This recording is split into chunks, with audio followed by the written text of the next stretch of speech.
Hello, so I had some other questions about Google Docs, and so I thought I'd make a follow-up video to the one that I previously had about Google Docs. I was a little bit, went into more detail. I'm still keeping things kind of simple because, again, if you have to move your course online quickly, you don't want to do anything that's a little bit too complex just because of student access to technology, your own access, or your own knowledge of how to do different things.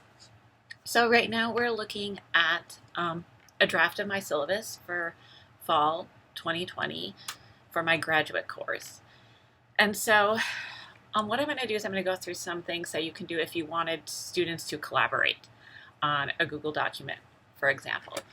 So here is VidGrid Teacher. This is how I'm making the video today. But I do want to let you know that you can use Google Drive and Google Docs in Canvas. You do, like I said before in the previous video, have to go, just as a reminder, to your settings in your Canvas course, go to navigation, and make sure Google Drive is pulled up there from down here. And then, of course, you have to save. Press that red save button. Remember the red button? Canvas, really important. So you could have students go to the Canvas site and directly interact with a Google Doc. You would have to embed that Google Doc into maybe a page, for example. So let's say I wanted to do that and I wanted to create a page.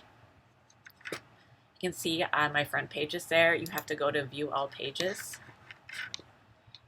and create a new page. So big red button. If you wanted to do that, you could say, so we're going to call this Google Doc Activity. Put your cursor in there. Then, of course, click on Google Apps. Again, you have to have your Google account connected to your Canvas in order to make this work. And you could search for a document up there, or you could just find something that you wish to embed.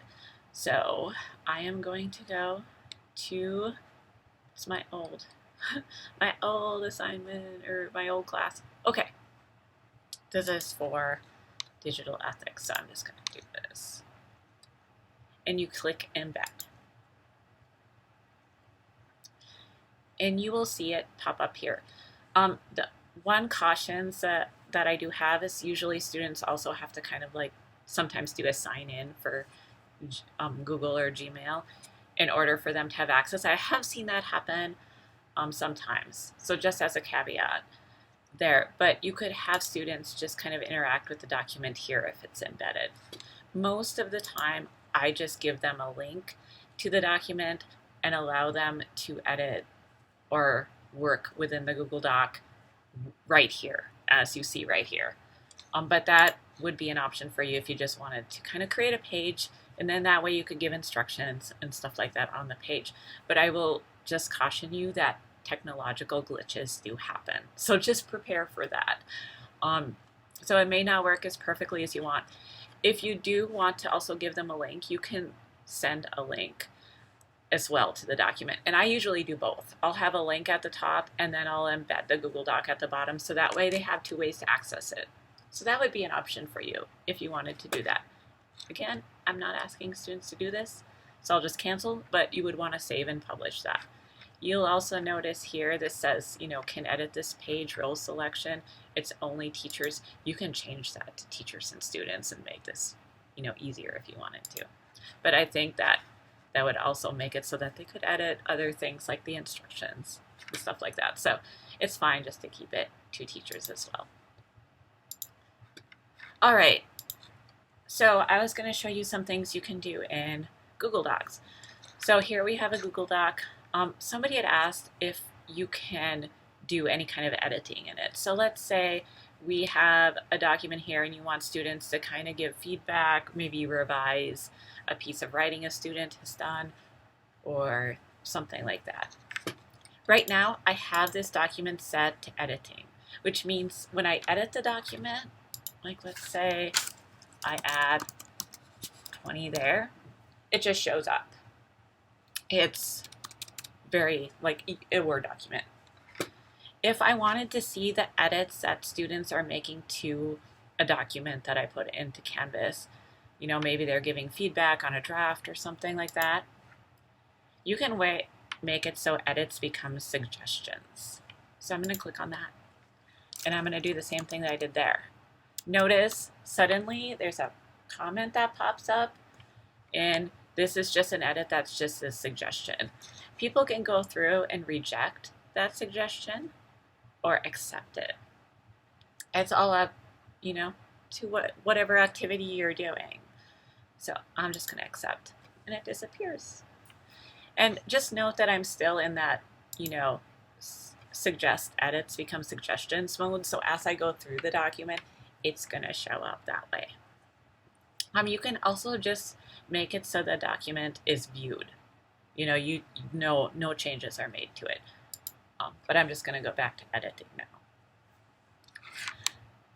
There are some add-ons you can do with Google Docs, and one is like show and reset track changes. I do not currently have that add-on. I'll be honest with you. I just will go through and do that editing that I just showed you, or I will actually just put something a different font color for a student. I do a lot of commenting in Google Docs to student work.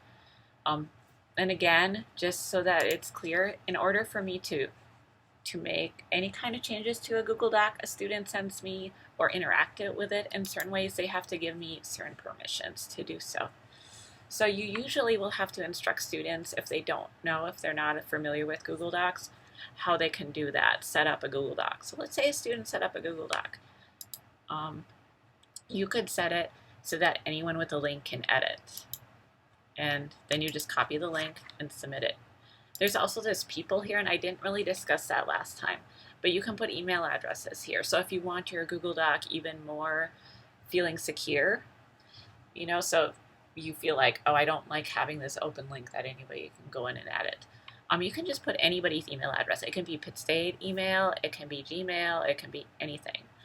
One caution with that is sometimes, for example, with me, my Gmail is directly linked to my Google Drive. And so sometimes I do have some problems if somebody sends me, a Google Drive folder or a Google Groups kind of invitation. I have to make sure that they have my Gmail account. So you might have some technical glitches with that.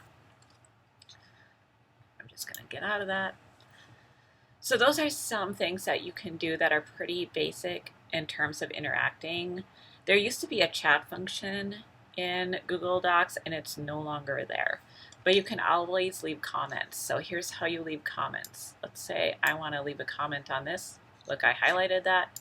I can leave a comment. By the way, if a student is not, you see my name show up there.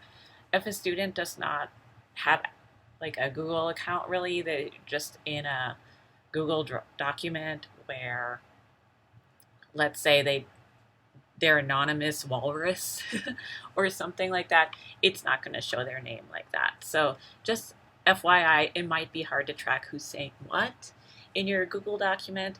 So if that's a concern to you, I would just keep everything in Canvas, because that way you know who's commenting to something. And Canvas does have a chat function. I don't have it active in this class, but in my GenLit I do have it active. And so this is what chat looks like. Right now, I am the only person online, but, and you probably can't, yeah, here it is. You can send a message, and you can even I guess, insert emojis. I've never used chat very much. I did it one time, and you'll see messages pop up over here. I would set new message alerts on, just so that you know what's going on there. But that is also an option for you. So I hope that has been somewhat helpful to you in learning different ways you can use Google Docs. But again, my best advice to you at this time is to keep things simple. Use technology that you feel fairly comfortable with. Make sure students have access to technologies that you're asking them to use. And this, of course, will mean conversations with your students. Thank you.